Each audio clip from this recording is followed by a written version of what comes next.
예배는 주로 주께서 가르쳐 주신 기도로 시작되는 경우가 있습니다. 그러나 얼마나 많은 사람들이 주기도문의 내용과 의미를 이해하고 깨달으며 이 기도를 나의 기도로, 우리의 기도로 삼아 주님 앞에 드리고 있을까 하는 생각이 듭니다. 주기도문이라고 하는 것은 주의 기도, 주기도라고도 일컫고 있는데 더 정확하게 말하면 주님께서 가르쳐 주신 기도라고 해야 할 것입니다. 이것은 주의 기도가 아닙니다. 왜냐하면 기도문 내용 가운데 우리가 우리에게 죄 지은 자를 사하여 준 것 같이 우리 죄를 사하여 주옵시고, 주님에게는 이런 기도의 필요성이 없으시기 때문입니다. 히브리서 4장 15절에 보면 그는 죄가 없으신 분이라고 말하고 있습니다. 그러므로 이것은 하나의 모범적인 기도로 마땅히 우리가 기도할 때 이렇게 기도할 수 있도록 주님이 우리를 위해 가르쳐 주신 기도임에는 틀림이 없습니다. 주님이 어떤 배경 속에서 이 기도를 우리에게 가르쳐 주셨을까 하는 생각을 해봅니다.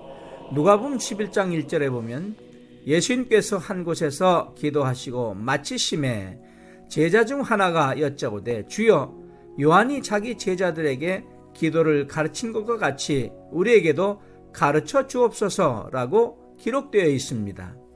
예수님이 한 곳에서 기도하시고 마치셨다. 그 다음에 주님의 기도에 대한 반응으로 제자 중에 하나가 예수께 기도를 가르쳐 달라고 요청하는 모습을 우리가 볼 수 있습니다. 기도를 가르쳐 주옵소서. 제자들이 기도를 배우고 싶어하는 모습을 우리는 여기서 볼 수 있습니다. 제자들이 왜 기도를 배우기 원하였을까? 저들이 방금 전에 주님의 기도하시는 모습을 보았을 때 제자들의 마음속에 나도 주님같이 기도하고 싶다, 기도에 대한 간절한 갈증과 열망이 마음에서 솟아났을 것입니다. 우리 주님의 생애에 기도하시는 일생이었습니다. 그는 한적한 곳에서 새벽 미명에 아직도 어두울 때에 기도하셨다고 했습니다.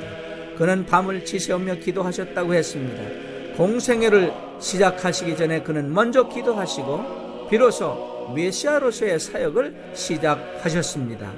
5,000명을 먹이시는 위대한 기적을 베풀기 전에도 기도하셨습니다. 떡을 가지사 축사하시고 많은 사람들을 불쌍히 보시면서 기도하셨다고 했습니다. 목자 없는 양과 틈을 인하여 불쌍히 여기셨다고 했습니다.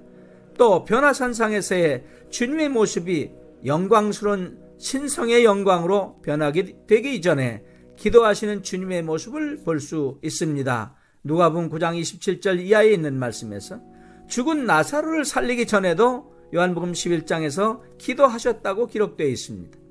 겟세마네 동산에서 십자가를 앞에 두고 십자가를 지는 그 구속의 사역을 담당하시기 전에 밤을 새워 가시면서 할 수 있거든 이 잔을 내게서 지나게 해 주옵소서. 그러나 내 원대로 마옵시고 아버지의 원대로 하옵소서 하면서 3번씩이나 기도하셨다고 기록되어 있습니다. 마지막 십자가상에서도 운명하시기 전에 내 영혼을 아버지께 부탁하나이다 기도하시며 생애를 마치셨습니다. 성경은 말하기를 우리를 위해 십자가를 지시고 죽으시고 장사 지낸 다음에 3일 만에 살아나시고 부활 승천하신 예수님은 오늘도 로마서 8장 34절에 볼 것 같으면 하나님의 우편에서 우리를 위해 기도하고 계시다고 말씀하고 있습니다. 제자들은 우리 주님의 기도하시는 모습을 종종 지켜볼 수 있는 기회가 있었을 것입니다. 그리고 주님의 기도하는 모습을 통해서 제자들은 기도의 거룩함을, 기도의 영광을 알았을 것입니다. 기도를 마치신 후에 일어나시는 주님의 모습에서 거룩한 얼굴의 광채와 평온함과 위로 부어주시는 능력으로 충만하신 주님의 모습을 보았을 것입니다.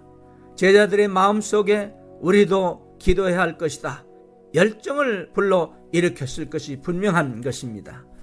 이것이 바로 예수님께서 주기도문을 제자들에게 가르쳐 주신 배경인 것입니다. 그리고 제자들에게는 이 기도를 배우기 원하는 갈망이 일어나게 된 배경인 것입니다. 또 한 가지는 누가복음 11장 1절에서 주여, 요한이 자기 제자들에게 기도를 가르친 것과 같이 우리에게도 가르쳐 주옵소서.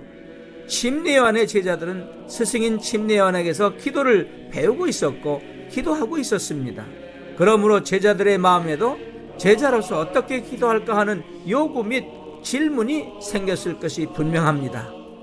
사람은 왜 기도하는가 하는 질문은 마치 뻐꾸기는 왜 밤에만 오는가 하는 질문과 같다고 잔스 목사님은 말했습니다. 또 독수리는 왜 창공을 나르는가 하는 질문과도 같다고 했습니다.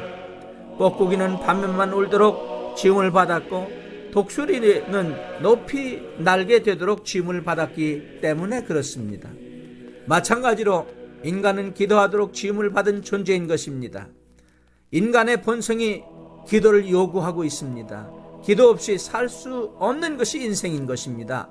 그러므로 제자들의 마음속에도 기도에 대한 의문과 열정이 생겨나게 된 것입니다. 무엇보다도 주님의 제자들은 그들의 연약함에 기도의 필요성을 깨닫고 있었을 것이 분명합니다. 여기서 중요한 것 한 가지, 누가복음 11장 1절과 2절에 있는 말씀에 보면 제자들이 기도에 대해서 가르쳐 달라고 한 것이 아니라 기도를 가르쳐 주옵소서라고 질문했습니다. 즉 그들은 기도에 대한 지식을 요구한 것이 아닙니다.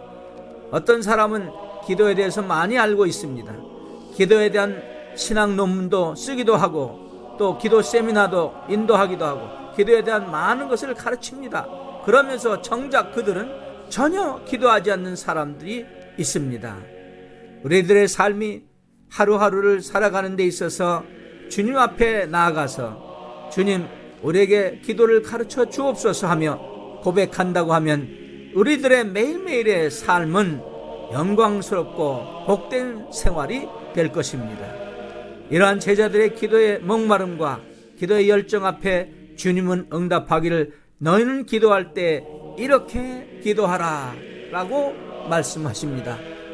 기도를 암송하는 것이 아니라 기도의 올바른 태도를 강조하는 것입니다.